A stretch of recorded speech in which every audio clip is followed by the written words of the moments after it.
livro, o Evangelho do Senhor Jesus Cristo, conforme escreveu o evangelista São Mateus, no capítulo de número 3, quero ler apenas o versículo 11 e o versículo de número 16 e 17.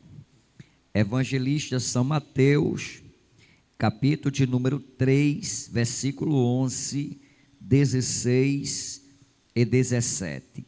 Escrito está a poderosa palavra de Deus: eu realmente vos batizo com água para o arrependimento, mas aquele que vem depois de mim é mais poderoso que eu, e cujas sandálias não sou digno de carregar. Ele vos batizará com o Espírito Santo e com fogo. Versículo 16. E Jesus, quando foi batizado, saiu das águas, e eis que lhe abriram-lhes o céu, e o Espírito de Deus descendo como forma corpórea de pomba sobre ele. E eis que uma voz do céu dizia: este é o meu Filho amado, em quem tenho todo o prazer. Meus amados, eu li um texto da palavra de Deus, baseado no seguinte tema: milagres do Jordão. Pois todas as vezes que nós lemos esse texto, nós vamos observar a necessidade que havia de um revestimento de poder. Haja vista que quando João começa o seu ministério, ele começa no deserto da Judéia. E é interessante que João, no capítulo 1 de João, e o versículo de número 1 em diante, ele vai dizer que no princípio era o Verbo, e o Verbo estava com Deus, e o Verbo era Deus. Ele diz no versículo 14, que o Verbo se fez carne, habitou entre nós, e nós vimos a sua glória como a glória do unigênito do Pai. Diz a Bíblia que ele veio para o que era seu, os seus não receberam, mas todos quanto recebeu, ele deu-lhes o poder de serem feitos filhos de Deus, a saber, os que creem em seu nome.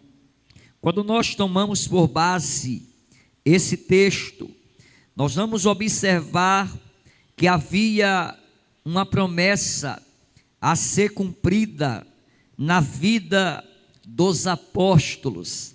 Haja vista que quando Jesus começa o seu ministério, ele vai aglomerar em seu ministério 12 homens, com uma finalidade, primeiro, de difundir o evangelho, pregar o evangelho, porque diz a Bíblia que para isto se manifestou o Filho de Deus, para desconstruir as obras do diabo. A Bíblia diz que o diabo, ele não vem senão a matar, roubar e destruir.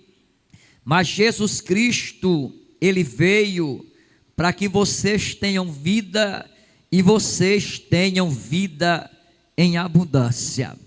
Nós observamos que desde que a igreja ela foi edificada lá em Cesareia de Filipos, Jesus ele fez algumas promessas para esta igreja. A primeira promessa que Jesus fez para esta igreja foi uma promessa de proteção, pois todos nós sabemos que em Jerusalém, após Jesus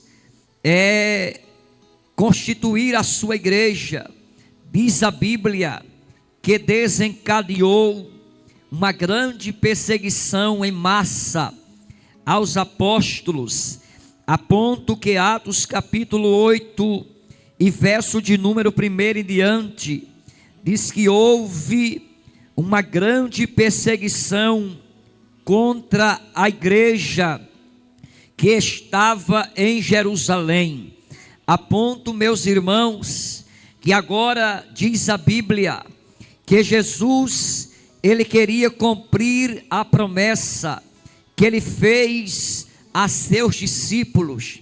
E qual era a maior necessidade desta igreja? Haja vista que quando nós abrimos a Bíblia, vamos observar que a cidade de Jerusalém, ela foi palco de grandes manifestações da presença de Deus. Foi em Jerusalém que Jesus, indo ao monte Gólgota, ele percorreu as principais vias dolorosas de Jerusalém. Jerusalém, que diz a Bíblia que Jesus chega às portas de Jerusalém e verbaliza dizendo: Jerusalém, Jerusalém, que mata e apedreja os profetas. Ele vai verbalizar dizendo: quantas vezes eu quis ajuntar vocês como a galinha ajunta os seus pintainhos. E quando nós falamos de Jerusalém, é impossível não lembrar que Jerusalém, segundo a Bíblia, se tornaria o palco do maior avivamento da era pentecostal. Haja vista que esta cidade se tornaria o centro de adoração ao Deus Todo-Poderoso. E segundo a Bíblia, era mistério que isto viesse a acontecer, porque se a primeira promessa que Jesus faz para esta igreja foi uma promessa de livramento, a segunda promessa que Jesus fez para esta igreja, ele prometeu que estaria com eles todos os dias até a consumação dos séculos.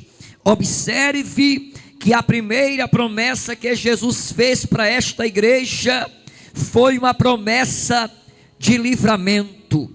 A segunda promessa foi a promessa de Jesus estar com eles todos os dias até a consumação dos séculos. E a terceira promessa que Jesus vai fazer para aquele grupo seleto, a saber, os seus discípulos, seria um revestimento de poder. Haja vista que quando abrimos a Bíblia, nós vamos observar que João, quando ele é usado por Deus dizendo: realmente eu vos batizo com água para o arrependimento, e ele vai fazer referência: mas aquele que vem depois de mim, ele é mais poderoso que eu, e eu não sou digno de desatar as alparcas dos seus pés.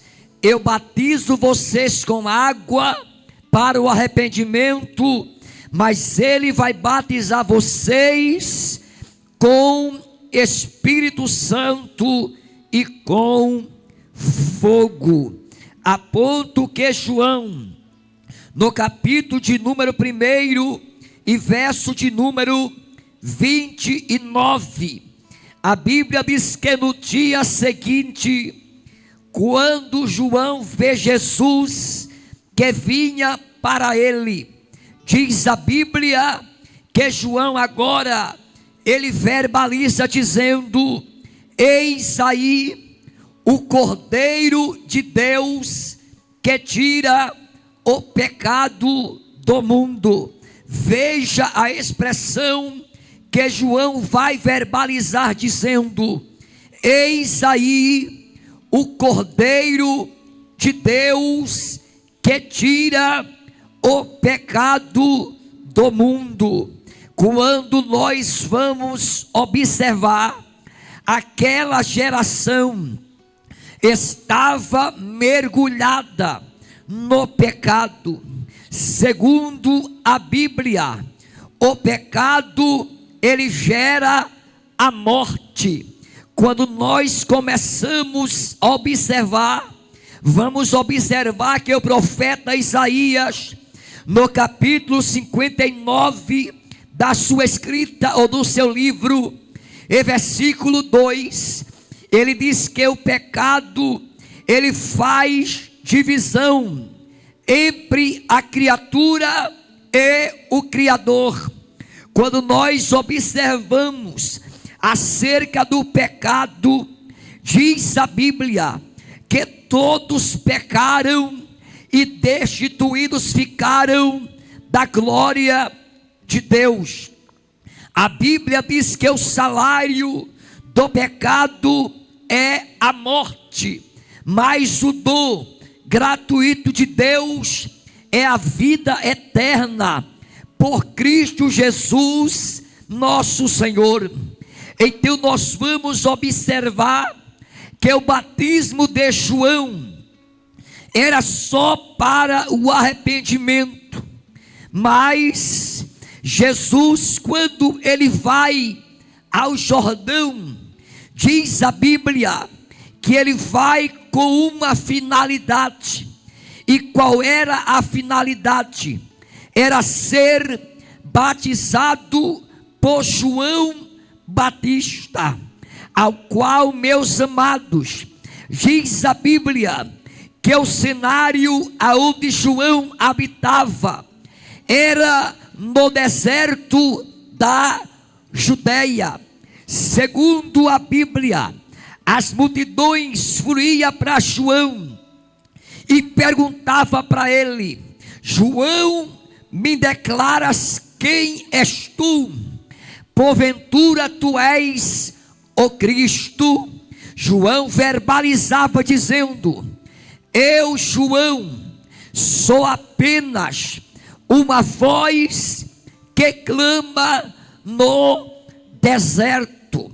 Até o presente momento, quando aquelas vidas descia ao Jordão, que era batizada por João Batista, os pecados não eram perdoados, mas os pecados eram cobertos, porque diz a Bíblia que sem derramamento de sangue não haveria remissão dos pecados. Por isso que quando João, no capítulo 1 e verso de número 29, ele vai verbalizar dizendo: eis aí o Cordeiro de Deus. O que é que você está dizendo?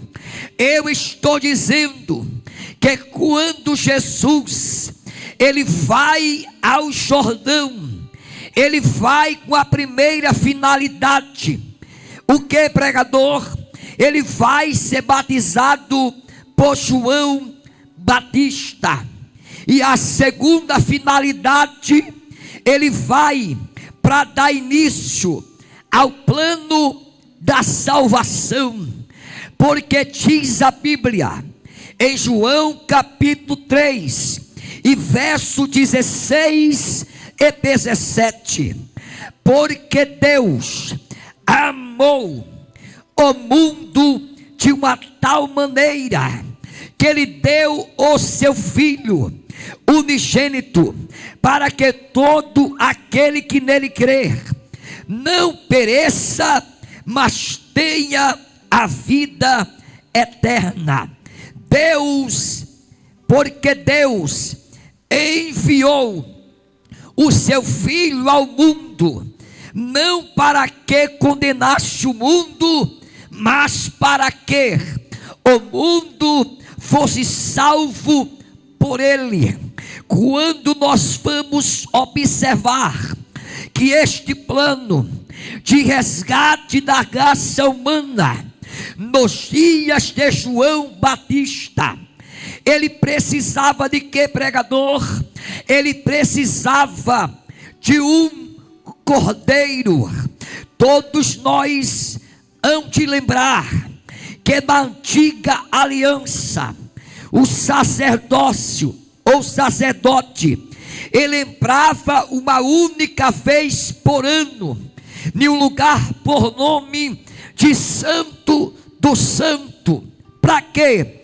Para expiar os pecados dos homens, de sorte que se aquele sacerdote, o sumo sacerdote, estivesse em pecado e entrasse dentro do Santo do Santo, eles não sairiam com vida. A segunda realidade que encontramos acerca do plano da salvação ou do resgate da raça humana é que na antiga aliança eles pegavam o novilho sem mancha, sem mácula, e imolava, representando o pecado do povo. É por isso que quando João, no capítulo 1 da sua escrita, e versículo de número 29, João, quando ele vê Jesus, ele vê um cordeiro. E o que era que estava precisando para aquela geração?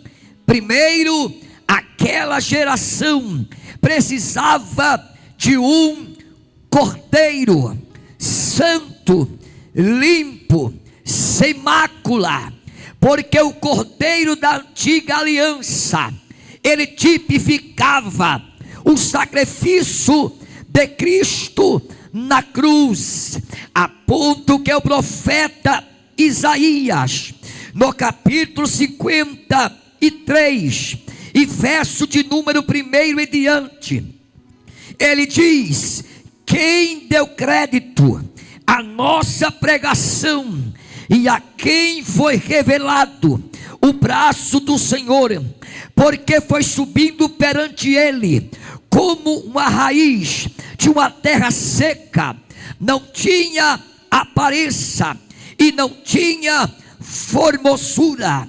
Olhávamos nós para ele e nenhuma beleza havia para que nós o desejássemos, mas verdadeiramente ele tomou sobre si as nossas dores, as nossas lutas, as nossas feridas, e diz a Bíblia que pelas suas pisaduras nós fomos sarados, sarado no corpo, sarado na alma e sarado no espírito.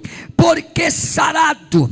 Porque diz a Bíblia que quando o homem peca, ele se torna enfermo diante de Deus, ele está em falha diante de Deus. Deus, ele não se inclina para o pecado. Deus não vai compactuar com o pecado, porque diz a Bíblia que a força do pecado é a lei.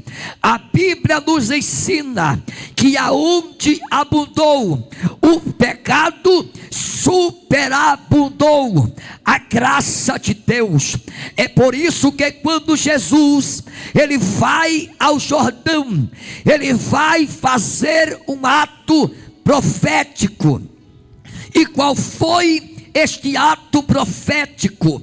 Diz a Bíblia que quando João vê Jesus pela primeira vez, salve o engano, Jesus vai aparecer no Jordão na idade de 30 anos, que foi quando ele iniciou o seu ministério. Segundo a Bíblia, Jesus ele tem 3 aparições Glória seja dada no nome de Jesus. No Novo Testamento, a primeira aparição de Jesus é quando ele nasce lá em Belém da Judeia. Diz a Bíblia que ele foi surpreendido pelos reis magos que atravessaram todo o Oriente. Diz a Bíblia que os magos depositaram na sua primeira visita ao mestre ouro, incenso e mirra.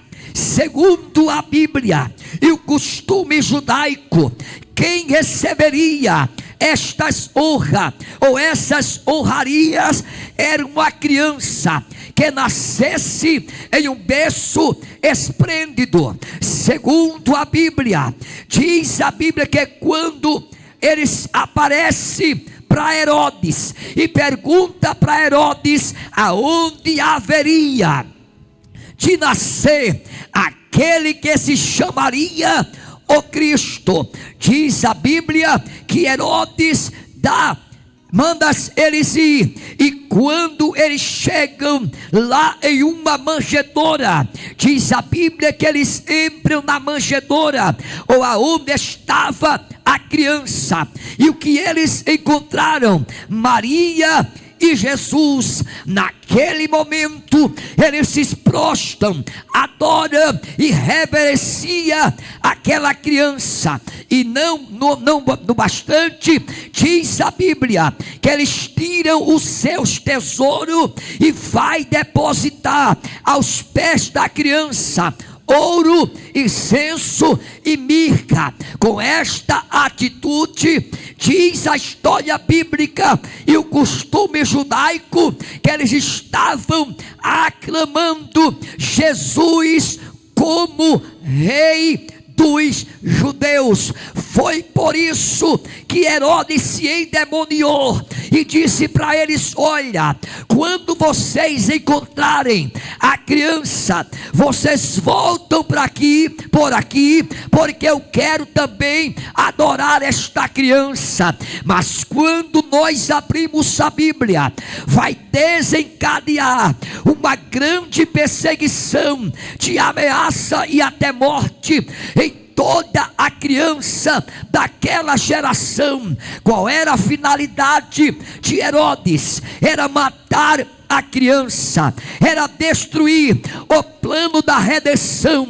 Mas diz a Bíblia que as portas do inferno, ela não haveria de prevalecer contra a igreja do Senhor. Segundo a Bíblia, diz que neste momento Deus vai aparecer em sonho a José e a Maria, e Deus vai mudar o percurso. E segundo a Bíblia, esta foi a primeira aparição de Jesus, foi no seu nascimento. A segunda aparição de Jesus, a criança, quando ela nasce, ela vai sumir do cenário por aproximadamente 12 anos. E diz a Bíblia que com 12 anos Maria e José sobem para Jerusalém por ocasião do alistamento. E diz a Bíblia que eles vão para Jerusalém, e quando eles voltam para sua terra, diz a Bíblia que eles esquecem a criança, e após 3 dias eles voltam em busca do menino. Agora Jesus, ele era um adolescente de 13 anos, de 12 anos, salve ao esquecimento. Aos 12 anos, quando eles voltam, diz a Bíblia que eles encontram Jesus no templo, no meio dos doutores. E é interessante algumas coisas que nós aprendemos na Bíblia, é que quando os doutores faziam a pergunta para Jesus, para a criança de 12 anos, ele respondia. Mas quando Jesus fazia a pergunta para os doutores, eles não respondiam. Por quê? Porque diz a Bíblia que o menino crescia em estatura, em conhecimento e em sabedoria. Quando nós abrimos a Bíblia, de 12 anos aos 30 anos, Jesus ele some do cenário mais uma vez, e é aqui quando Jesus vai ao Jordão, como eu falei para vocês, diz a Bíblia que o Jordão foi palco de grandes manifestações da presença de Deus, e agora a maior manifestação do Jordão, ou o maior milagre, estava para acontecer, que era o batismo de Jesus por João o Batista. Segundo a Bíblia, quando João vê Jesus, ele vai dizer: eis aí o Cordeiro de Deus que tira, veja a expressão, o pecado só era coberto, mas João vai dizer: o Cordeiro de Deus que tira, que remove, que leva para longe. A Bíblia diz que agora vai acontecer 3 grandes milagres no Jordão. Deus queria marcar as margens do rio Jordão e deixar escrito nos anais da história, porque tudo que Deus faz com um objetivo. Eu costumo dizer que as coisas que Deus faz são coisas perfeitas. Glória seja dada o nome de Jesus. A Bíblia diz que quando Jesus desce as águas do Jordão, o primeiro milagre, o céu se abre. Os céus se abriu. O segundo milagre, o Espírito de Deus em forma corpórea de pomba, ele desce em direção ao Jordão, e ainda mais posa sobre a pessoa de Jesus Cristo. E o terceiro milagre, o próprio Deus diz assim: este é o meu filho amado, em quem me tenho comprazo, o que eu tenho todo o prazer, ou todo o contentamento. Veja que a promessa era da descida do Espírito Santo. Veja que havia uma grande necessidade de um revestimento de poder. Veja que quando Jesus sai do Jordão, ele é dirigido, ele é conduzido, ele é guiado pelo Espírito ao deserto para ser tentado pelo diabo. Primeiro, o revestimento de poder. Em seguida, diz a Bíblia que Deus, ele vai dar o testemunho: este é o meu filho amado, em quem me comprazo, o que eu tenho todo o contentamento, todo o prazer. Meus amados irmãos, e neste momento Jesus vai ser agora dirigido pelo Espírito com uma finalidade: para ser tentado pelo diabo. E por um período de 40 dias e 40 noites, Jesus, ele se consagra. E quando passa esse período, diz a Bíblia que o tentador se aproxima e diz assim: se tu és o Filho de Deus, transforma essas pedras em pães. Veja a expressão: o Espírito dirige, conduz, dá uma direção e leva Jesus. Jesus não foi dirigido pelo seu próprio pensamento. Jesus, ele foi dirigido, conduzido, guiado pelo Espírito Santo. E quando ele chega no deserto, ele vai passar um período de provação, de tentação, porque diz a Bíblia que em tudo ele foi provado, tentado. Como homem, Jesus foi tentado em todas as áreas da sua vida. Segundo a Bíblia, Jesus, ele tinha duas naturezas, uma divina e outra humana. E Jesus foi tentado aqui, não foi na sua natureza divina, ele foi tentado aqui na sua natureza humana. Quando Deus vai dizer aqui, em João 3:17, este é o meu filho amado, este é. O diabo vai dizer, se tu és. Veja que a preparação do revestimento, dos milagres, ela veio antes do que a tentação.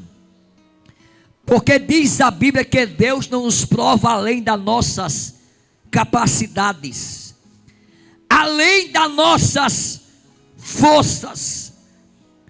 O diabo vai dizer, se tu és. Deus vai dizer, este é. E qual é a diferença? Deus está dizendo que você é. O diabo está colocando dúvida, dizendo, se tu és. E agora, Jesus, em Mateus 4:4, mas ele respondendo, disse-lhes, está escrito, nem só de pão vive o homem, mas de toda a palavra que procede da boca de Deus. No momento da provação, no momento da luta, no momento da guerra, você tem que lembrar que o homem vive não é daquilo que as pessoas falam dele, mas o homem vive daquilo que procede da boca de Deus. E aonde é que está a diferença? Porque nós, como seres humanos, muitas vezes somos levados, dirigidos por aquilo que as pessoas acham, pensam e dizem a nosso respeito. Mas Jesus, ele usou o poder da palavra dizendo, nem só de pão. Jesus tinha poder para transformar a pedra em pão? Tinha. Mas Jesus não veio para fazer a vontade do diabo. Jesus, ele veio para desconstruir, desfazer as obras do diabo. E veja que o inimigo vem em um momento de fragilidade, em um momento que às vezes nós estamos carentes. É a hora que ele se aproxima e faz a proposta, mas nem toda proposta é de Deus.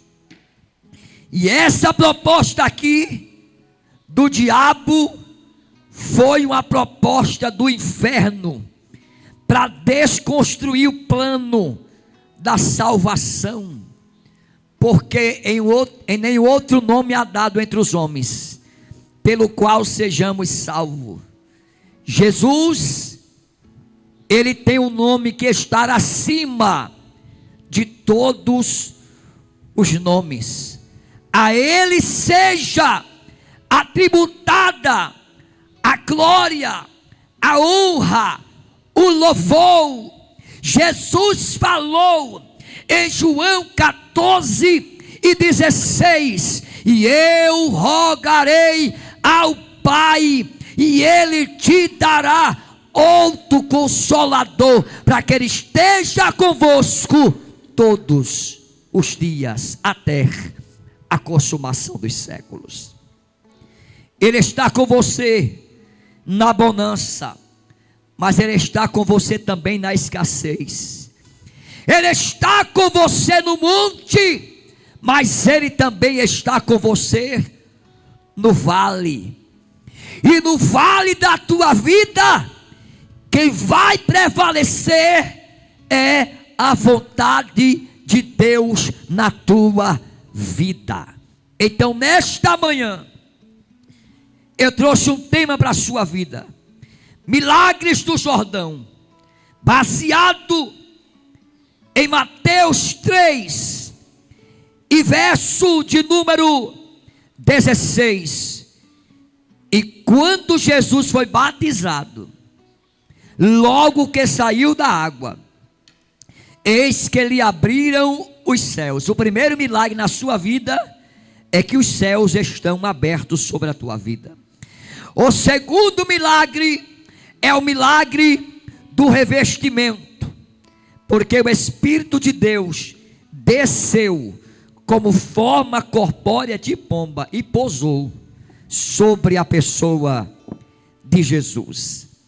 E o terceiro milagre é aquilo que Deus diz e pensa a teu respeito. Vou dizer de novo: o terceiro milagre é aquilo que Deus diz e o que Deus pensa a teu respeito.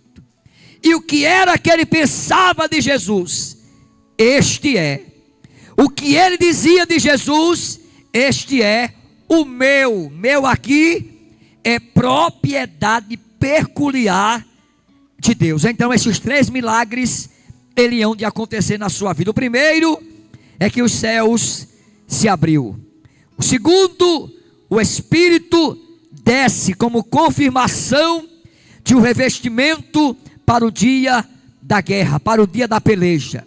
E o terceiro milagre é aquilo que Deus pensa e o que Deus diz a teu respeito. Então nesta manhã nós vamos orar por você. E eu quero saber aonde está. Eu não sei se é a primeira pessoa, aonde está a terceira pessoa para Jesus. Você coloque aí, eu quero. E o primeiro milagre que vai acontecer na sua vida é que os céus vai se abrir. O segundo é que Deus vai dar o revestimento de poder na sua vida, para você superar o dia a dia de luta, de guerra, de tantas coisas que nos cercam. Coloque aí, eu quero, eu aceito, porque o plano da redenção, ele foi perfeito. Glória a Deus, mas o homem precisa abrir o coração para o Senhor trabalhar.